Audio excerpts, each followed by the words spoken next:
خليني أسألك سؤال صريح. هو إحنا بقينا مستعجلين على إيه؟ ليه أغلب الناس حاسة إنها متأخرة في حياتها؟ حاسة إنها متأخرة في فلوس، متأخرة في جواز، متأخرة حتى في النجاح، رغم إننا أصلا مش في سباق. الحقيقة إن أخطر مرض اجتماعي في مصر دلوقتي هو مش الفقر ومش البطالة. للأسف أخطر مرض هو المقارنة. أهلا بيكون في حلقة جديدة من دماغك رايحة فين؟ المكان اللي بنحاول فيه نفهم إحنا بنفكر كده ليه؟ نضغط على نفسنا ليه؟ نعيش حياة مش حياتنا ليه؟ بقى دي تحديدا مهمة بالنسبة لي.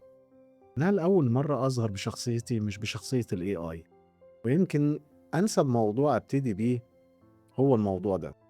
ليه إحنا دايما حاسين إن إحنا متأخرين؟ أحكي لك موقف يمكن بيحصل كل يوم. شاب عادي جدا يصحى الصبح، يمسك الموبايل، يفتح انستجرام، يشوف صاحبه مسافر أوروبا، فتح شركة، اشترى عربية، أو اتجوز، أو حتى بقى مليونير، وبعدين يقفل الموبايل ويبص لحياته، وفجأة يحس إنه فاشل، رغم إنه ممكن يكون شغال وبيتعب وبيحاول يبني مستقبله. لكن إحساس الفشل جه من حاجة واحدة بس، هي المقارنة. زمان المقارنة كانت محدودة، كنت بتقارن نفسك بصاحبك أو بجارك أو حتى بقريبك. لكن دلوقتي أنت بتقارن نفسك بالعالم كله. آلاف الناس على السوشيال ميديا، كل واحد بيعرض أجمل لحظة في حياته بس، لكن أنت بتقارن اللحظة دي بكل تفاصيل حياتك، وده ظلم كبير لنفسك. خلينا نتكلم بصراحة. في شاب عنده 27 سنة لسه بيتجوز، أول سؤال الناس بتقوله: إيه ده؟ اتأخرت ليه؟ وواحد تاني عنده 30 سنة لسه بيبني شغله، الناس بتقول: فلان كان مليونير. طب ما حدش سأل هو ظروفه إيه؟ بدأ منين؟ وبيحارب في إيه؟ الناس شايفة النتيجة بس، ومحدش شايف الرحلة.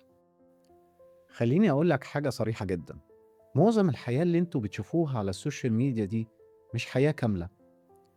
في ناس كتير بتتصور بعربية مش عربيتها، في ناس بتسافر بقرض وتفتح بيزنس خسران، تظهر حياة مش حقيقية، ولكن الصورة مبهرة وانت صدقتها.